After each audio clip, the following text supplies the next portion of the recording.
अब हर रोज इजराइल के सैनिकों को मारा जा रहा है। खबर सामने आ रही है कि 15 इजरायली सैनिकों को मौत के घाट उतार दिया गया और फिलिस्तीन को बहुत जल्द ही आज़ादी मिलने जा रही है और पूरी दुनिया के मुसलमान इस वक्त काफी खुश हैं। नमस्कार, मेरा नाम है नवीन कुमार नंदन और आप देख रहे हैं नेशनल दस्तक। बीते 64-65 दिनों से फिलिस्तीन और इजराइल के बीच युद्ध चल रहा है।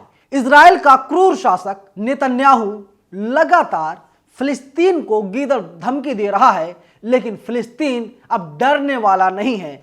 फिलिस्तीन ने ऐलान कर दिया है झुकेगा नहीं और इजराइल को एक दिन खत्म कर देगा। लेबनान हो, हिजबुल्लाह, यमन, रूस, सऊदी अरब, सब लोग एकजुट हैं। देखिए, अमरीश मिश्रा का एक ट्वीट है, ये लिखते हैं, अब बोल मंगल पांडे, 1857 विरोधी नफरती कीड़ों की जमात। इजराइल सेना प्रवक्ता ने कहा है हिजबुल्लाह द्वारा लेबनान की गोलीबारी में 15 इजरायली सैनिक मारे गए। जो खबरें सामने आ रही हैं, हिजबुल्लाह हो या हमास हो, ये लोग पहले इजराइल के सैनिकों को बंधक बनाते हैं और इसके बाद लाइन में लगवाते हैं, यानी लाइन से कहते हैं कि तुम लोग खड़े हो जाओ और सबको एक ही बार में गोलियों से भून दिया जाता है। क्योंकि देखिए, इजराइल लगातार फिलिस्तीनियों को मार रहा था। जो मीडिया रिपोर्ट्स हैं उनके मुताबिक अब तक 18,000 से ज्यादा बेगुनाहों को नेतन्याहू अपने सैनिकों के द्वारा मौत के घाट उतरवा दिया है। हुती हो, इसके अलावा जो तमाम संगठन हैं, ISIS हो, ये लोग लगातार इजराइल पर हमला करने का काम कर रहे हैं। एक हफ्ते के लिए सीज फायर पर बात बन गई थी और जो है फिलिस्तीन चाह रहा था कि सीज फायर की जो तारीख है, जो समय है, वो आगे बढ़े, लेकिन नेतन्याहू क्रूर शासक नहीं चाहता था।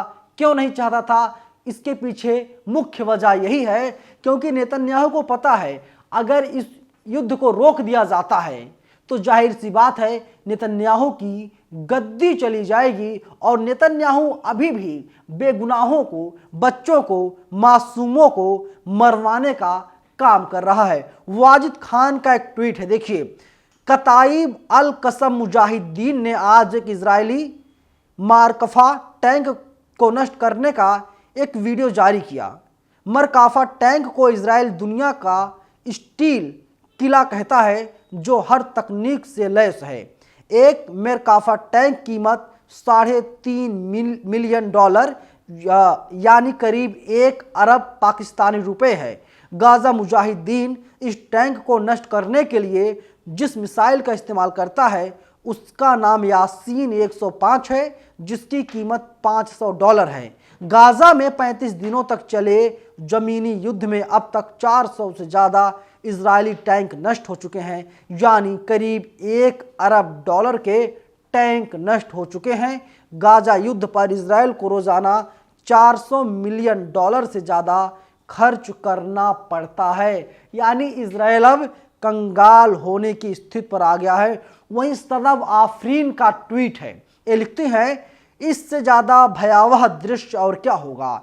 इजरायली आर्मी फिलिस्तीन के आम नागरिकों को ठंड के महीने बंदूक की नोक पर घरों से निकालकर निवस्त्र करके गाजा की गलियों में परेड कराया और अगवा करके लेकर चले गए।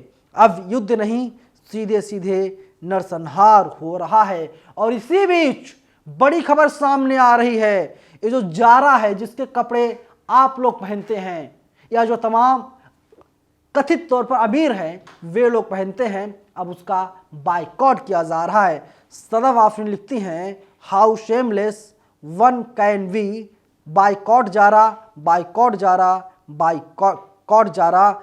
और इसके अलावा आपने देखा था किस तरीके से तमाम जो कोल्ड ड्रिंक की बोतलें थीं, कंपनियां थीं जो कोल्ड ड्रिंक बनाने का काम करती थी, उन कंपनियों का भी बहिष्कार हमारे देश की जनता, भारत की जनता ने किया था। इसके अलावा सदब आफरीन का एक ट्वीट और है, हार्ट ब्रेकिंग, इजरायली बमबारी में फिलिस्तीनी बच्ची बुरी तरह घायल हो गई थी।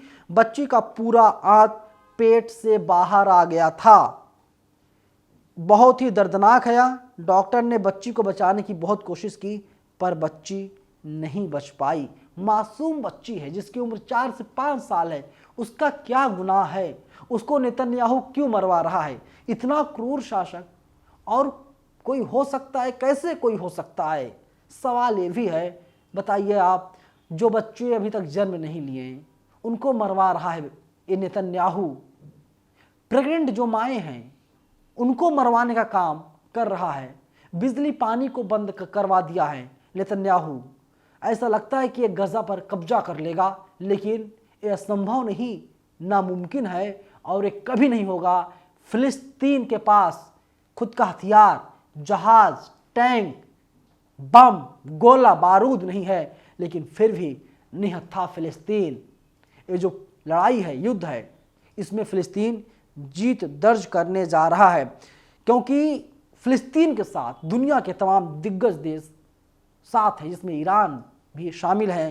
सदर आफरीन लिखते हैं, इजराइल ने लेबनान में बमबारी शुरू कर दिया है। इजराइल विश्व युद्ध चाहता है और अब अमेरिका भी घिरता हुआ दिखाई दे रहा है और इजराइल का खात्मा होना तय है। बहुत जल्द ही इजराइल नक्शे से ख़त्म हो जाएगा, क्योंकि हुती हो, ISIS हो, लेबनान, हिजबुल्लाह और तमाम जो संगठन हैं, ये लोग अब इजराइल पर अटैक कर रहे हैं और 15 से ज़्यादा IDF के जवानों को मौत के घाट उतार दिया गया है। और अब हिजबुल्लाह और ईरान कतई बर्दाश्त नहीं करेंगे कि जो है कि इजराइल की सेना फिलिस्तीनियों पर हमले कर सके, और हमले को बर्दाश्त ईरान की सेना और ईरान के जो लोग हैं या हमास जो लड़ाके हैं, वे लोग अब बर्दाश्त करने वाले नहीं है। फिलिस्तीन आज़ादी के करीब पहुंच गया है। हो सकता है इसी महीने खबर आए कि फ़िलिस्तीन पूरी तरीके से आज़ाद मुल्क हो गया है, फ़िलिस्तीन को आज़ादी मिल गई है और इजराइल का नामो निशान इतिहास से, नक्शे से मिटा दिया गया है। आप लोग अपनी राय वीडियो पर ज़रूर बताइएगा कि वीडियो कैसी लगी आपको। धन्यवाद। नेशनल दस्तक की आपसे गुजारिश है कि अगर इसको बचाना चाहते हैं तो नेशनल दस्तक को सब्सक्राइब करने के लिए रेड कलर के सब्सक्राइब बटन को दबाएं, फिर बेल आइकन की घंटी दबाएं। नेशनल दस्तक को बचाने के लिए बहुत जरूरी है कि हर खबर को शेयर करें, लाइक करें, कमेंट जरूर करें।